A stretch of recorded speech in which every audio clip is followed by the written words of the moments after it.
Bonjour à tous et bienvenue sur Mystère du Monde, j'espère que vous allez bien. Aujourd'hui je vais vous présenter l'histoire de l'incident ovni de Rendlesham, considéré par les ufologues comme le Roswell britannique. Mais tout d'abord, merci de vous abonner si ce n'est pas déjà fait, et de liker la vidéo, ça permettra d'être mieux indexé par YouTube, et ça fera connaître petit à petit un petit peu plus la chaîne. Je vous remercie pour tout ça, je vous dérange pas plus, et c'est parti. Ce cas d'ovni très sérieux s'est produit fin décembre 1980. Il nous relate les faits d'une rencontre rapprochée entre plusieurs dizaines de soldats et officiers des forces américaines, avec un engin spatial qui serait, d'après les rapports officiels des témoins, d'origine extraterrestre. Cette affaire est particulièrement intéressante au vu de la crédibilité des témoins et de la précision de leurs témoignages.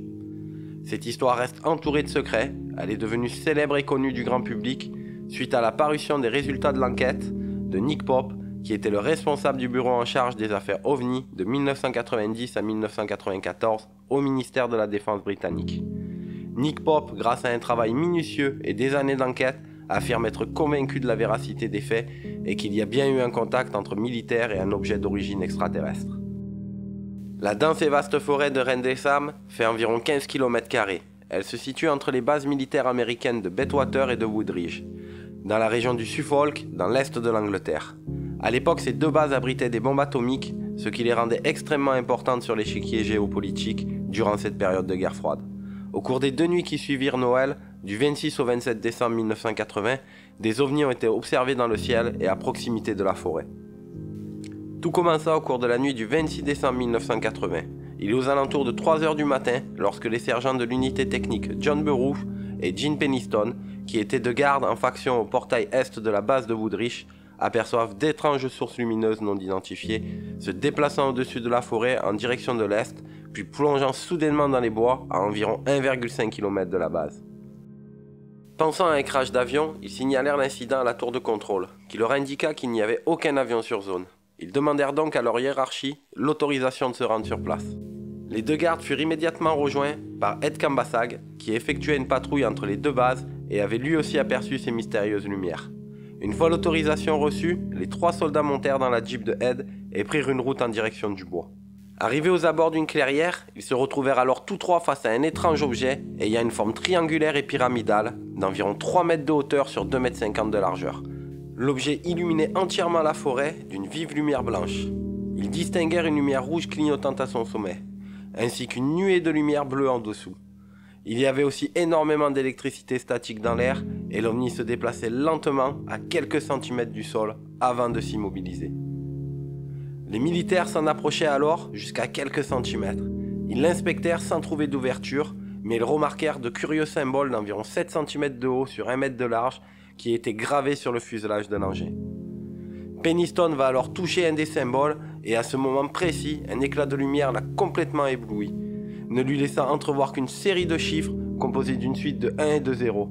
Il reportera plus tard scrupuleusement la série de chiffres dans son calepin.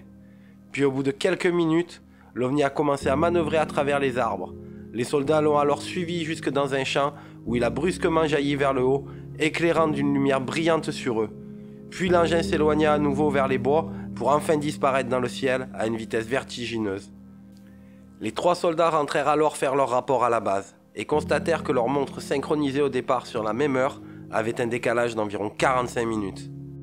Le lendemain, le 27 décembre, le colonel Holt, commandant adjoint de la base de Bathwater, prenant au sérieux cet incident, rassemble une équipe de militaires pour aller enquêter sur les lieux. Sur place, l'équipe découvre 3 empreintes de 18 cm de diamètre et de 4 cm de profondeur, formant un ensemble triangulaire d'environ 2,50 m. Le sergent Peniston effectuera un moulage des empreintes, et un soldat équipé d'un compteur Geiger relève que là où se trouvait l'objet, il y a des signatures de radiation de type bêta-gamma, notamment dans les 3 creux disposés en triangle et au centre. Des marques de brûlures sont repérées sur les arbres et au sol, il y a aussi plusieurs branches d'arbres cassées. À la nuit tombée, des militaires en patrouille dans la forêt signalèrent un nouveau contact au poste de commandement de la base. Le colonel Holt en fut directement alerté et décida aussitôt de rassembler un petit groupe d'hommes pour partir sur place avec la ferme intention d'éclaircir ce mystère. Pénétrant dans la forêt avec ses hommes, Holt constata alors que le phénomène lumineux était bien de retour et qu'il semblait bien plus curieux qu'il ne le pensait au départ. Il aperçoit à travers les arbres comme un soleil rouge qui se déplace en pulsant. HALT rapporte que l'objet donne l'impression de projeter des particules lumineuses multicolores, puis se sépare en 5 objets avant de disparaître. Tout de suite après, on aperçoit comme 3 étoiles dans le ciel, 2 au nord et une au sud. Les objets au nord restent dans le ciel pendant un peu plus d'une heure, celui au sud reste visible pendant environ 3 heures, émettant de temps à autre un rayon lumineux vers le sol. C'est à ce moment précis, Colt alluma son enregistreur vocal pour faire état de tout ce qu'il pouvait voir et constater. Voici en quelques mots le résumé de ses observations, telles qu'elles furent enregistrées cette nuit-là. J'aperçois ce qui semble être une série de lumières blanches et jaunâtres venant du sud, qui apparemment se rapproche de nous. Oui, elle se rapproche bien. Je distingue à présent une seule lumière dont le centre est de couleur rouge et ressemble étrangement à un œil qui clignerait. Le phénomène recrache derrière lui une espèce de traînée lorsqu'il se déplace. Cela ressemble à du magma en fusion. Il m'apparaît encore plus clairement. Le phénomène s'est un peu plus rapproché.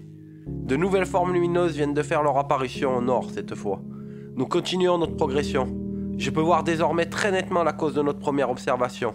Il s'agit d'un petit ovni de forme triangulaire posé au sol. Il vient de décoller d'environ quelques mètres et il semble s'être stabilisé. L'engin d'origine inconnue vient de disparaître comme dématérialisé. Incroyable. Fin du rapport d'observation. Nous rentrons à la base. Le sergent Larry Warren, présent sur les lieux, déclara avoir observé un objet en forme de dôme brillant dans lequel il pouvait voir clairement des ombres de personnages se déplacer à l'intérieur. En 1984, une copie de l'enregistrement vocal de Holt fut mise à disposition des ufologues par le colonel Sam Morgan qui était son supérieur à l'époque. Un exemplaire du rapport du colonel Holt intitulé The Unexplained Light, Lumière inexpliquée, est daté du 13 janvier 1981, soit environ 15 jours après les événements, et déconfidentialisé en juin 1984 par le ministère de la Défense en vertu de la loi sur les libertés d'information, le Freedom of Information Act. Le sergent John Burroughs, bien des années plus tard, en 2015, verra ses frais de soins médicaux remboursés par le ministère américain de la Défense suite à un procès contre l'armée. Il affirme avoir été exposé à un fort rayonnement ionisant pendant son enquête sur l'OVNI de Rendlesham et avoir eu besoin à la suite de cela d'une opération cardiaque. Selon son avocat, cette décision sous-entend une reconnaissance de facto de l'existence des OVNI ainsi que le fait que son client a bien été en contact avec un OVNI le 26 décembre 1980 et du fait qu'il pouvait causer des blessures physiques. En résumé, l'incident a suscité beaucoup de controverses et de spéculations. Certains ont suggéré que l'incident pouvait être lié à une expérience militaire secrète ou à des activités extraterrestres, tandis que d'autres ont suggéré que les témoins pouvaient avoir été victimes d'hallucinations ou d'une erreur de perception.